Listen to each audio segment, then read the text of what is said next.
there, welcome back to Craftersations. I'm Janelle, as a reminder.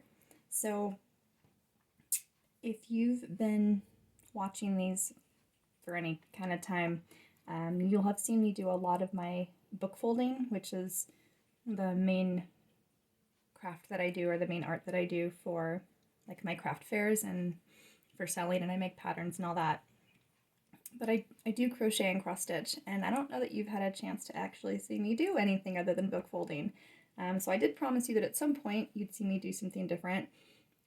So today's that day. Yay, congratulations, confetti falling. I'm working on a sweater for myself. It's a cardigan, actually. And it's gonna look like that, hopefully, when it's all done. It's out of this book, Crochet Me, if you're interested, if you're a crocheter. And I'm in the final stage. I'm getting all the final ribbing done around the outside. I've already got the cuffs ribbed. So yeah, now it's just the body that I'm ribbing. And I gotta say, it's if you've never crocheted your own, especially article of clothing, like there's something really magical about watching a strand of yarn turn into fabric, right? Like, we know that you weave cloth, but I'm crocheting cloth and basically sewing it together as I go. Like, it's really cool. So anyway, shout out to all my fellow crocheters out there. Yeah. So how have you been? Is your spring going well? Assuming that you're watching this close to the time that it's being recorded. It's supposed to be spring here. We just recently got another little snow blast this weekend. We're in the Reno Sparks area of Nevada, by the way. And I know there's other places in the country that have been getting hit with some just really bad winter weather. I think the Northeast in particular has not been feeling the spring vibe this past week. So anyway. So yeah, I'm a little crocheting done. I've been hitting the book folding pretty hard because I've got actually a craft fair coming up this weekend. It snuck up on me. I thought it was later in April. Surprise, it's not. It's this coming weekend. But I shifted my strategy a little bit, and I did a few more simpler designs that using a technique that I don't normally do. It's a technique called mark and fold, where there's no cutting involved. And normally I don't do them because I like the detail that goes along with the cut and folds. But, thinking of more of my business versus just kind of what I do for my own pleasure, my own creations, I thought it might be worth it to diversify my products and find some ways to get more out of my time. So we'll see how they do at this upcoming craft fair. So I had a fun experience this last week. I'm a teacher, so we've been on spring break. This is the last official day of our spring break, back to work tomorrow. But over spring break, we had an opportunity that was extended to us through our ROTC leader on our campus, JROTC, Junior ROTC, because we're at a high school. But he sent out an email before break started that any staff members that wanted to sign up for a flight on a C-130 Hercules, which is like the massive 4-prop planes that the Air Force uses, we could sign up for a flight. And I'm like, yeah, please, thank you. So that happened a few days ago. So we got to go on the Air Force National Guard, the air base there.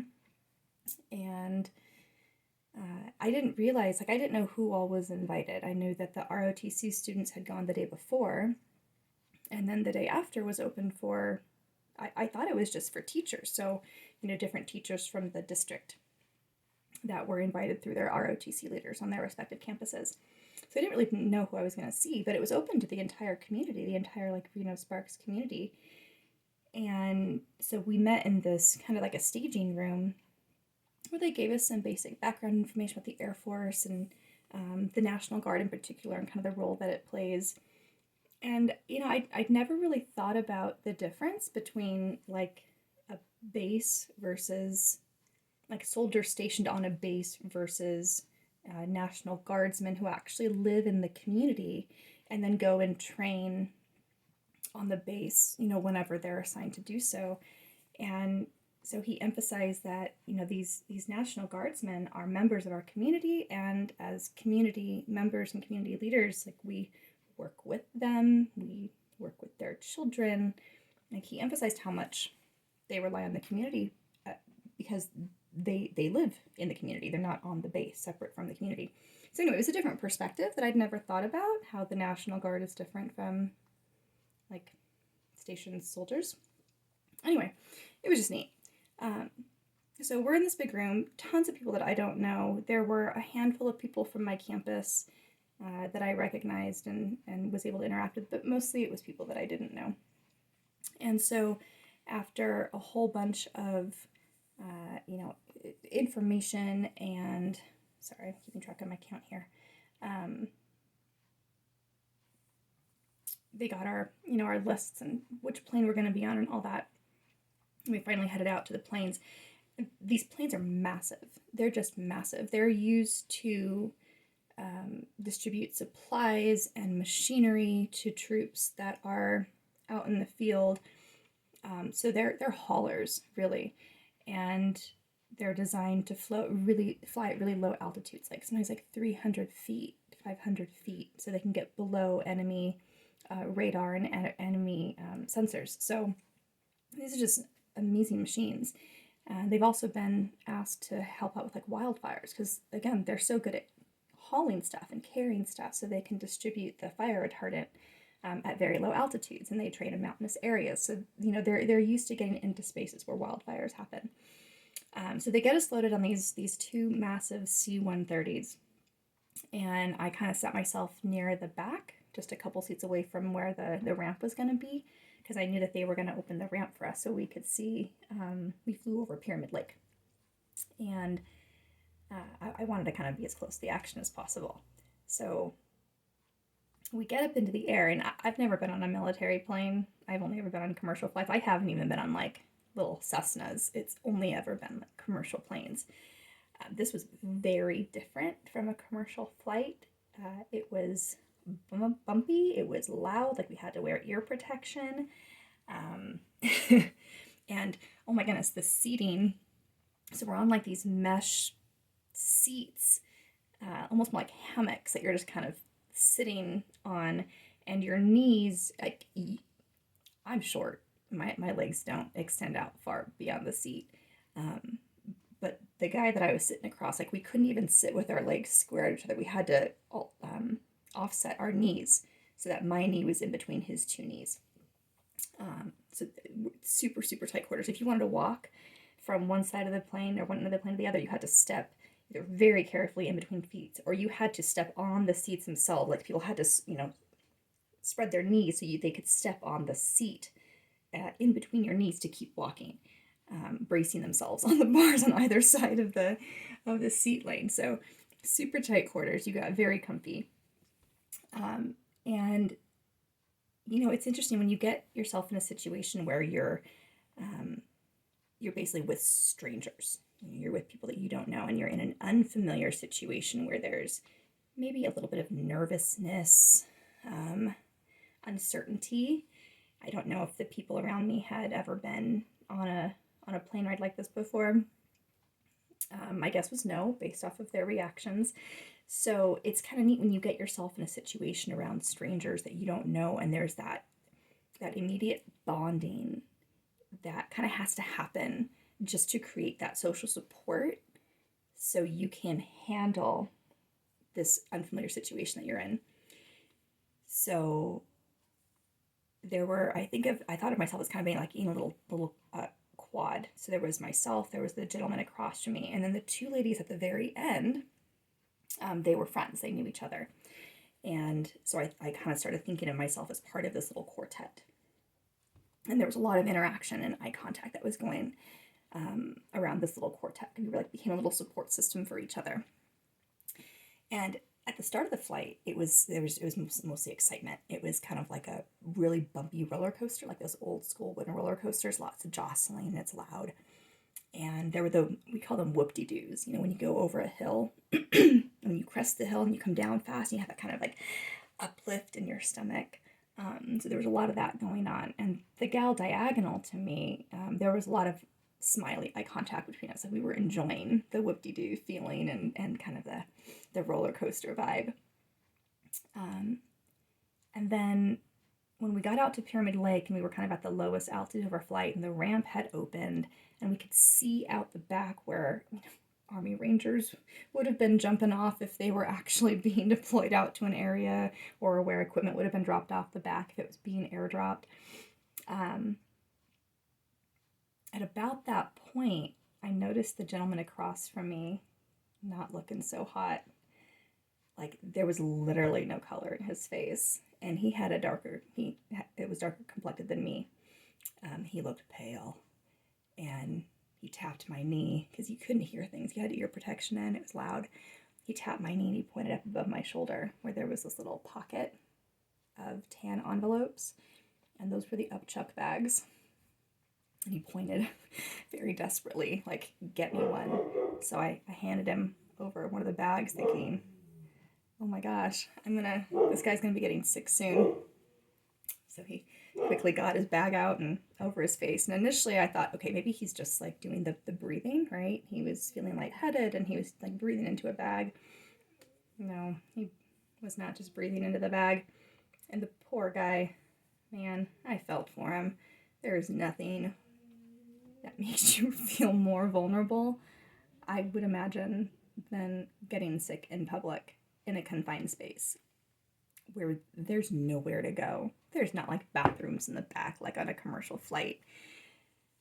Oh man, I just felt for him. And I could tell that he was just mortally embarrassed. He was avoiding eye contact. And then the gal next to me, she was next. She went through 2 bags. And again, just, she felt so bad. Because she felt bad for us that we had to be around her while she was getting sick.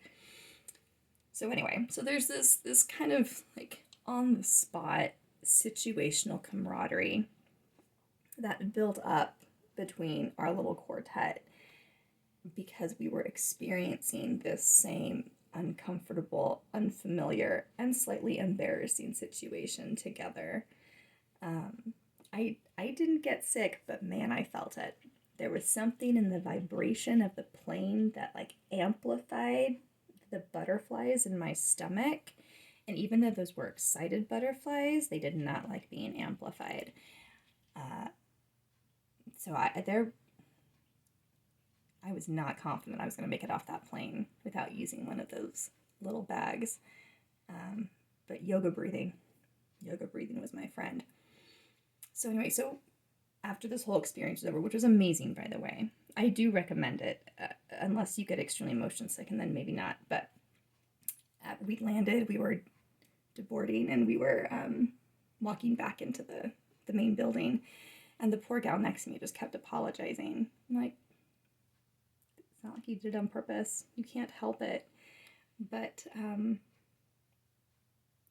it was a really interesting social experience of going through this with complete strangers, and how quickly that feeling of camaraderie and almost like social obligation built up.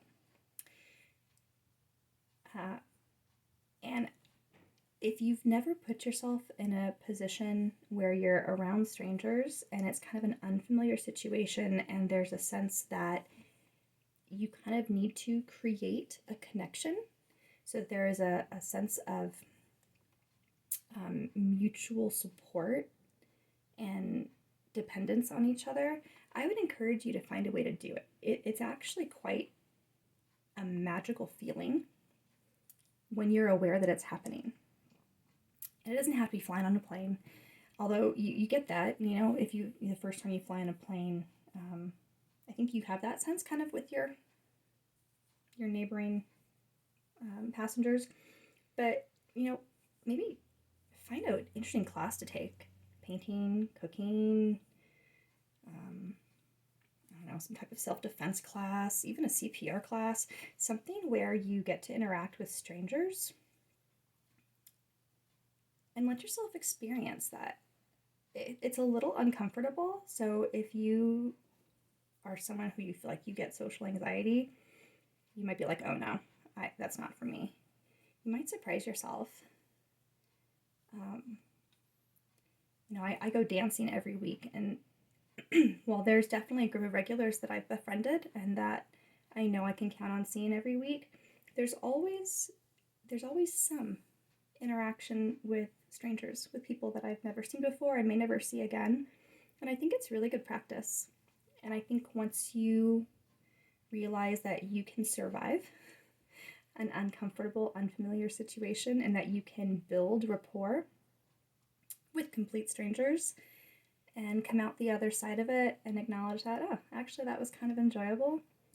I think that's a good thing for us to experience, that actual human contact and connection. Yeah. So anyway, that was my fun experience this week. If you've had a fun experience or you had kind of that similar social bonding experience, let me know. Share it with me. And I hope your spring is off to a good start. If not, I hope it gets better. And thanks for hanging out and chatting with me. And as always, happy crafting.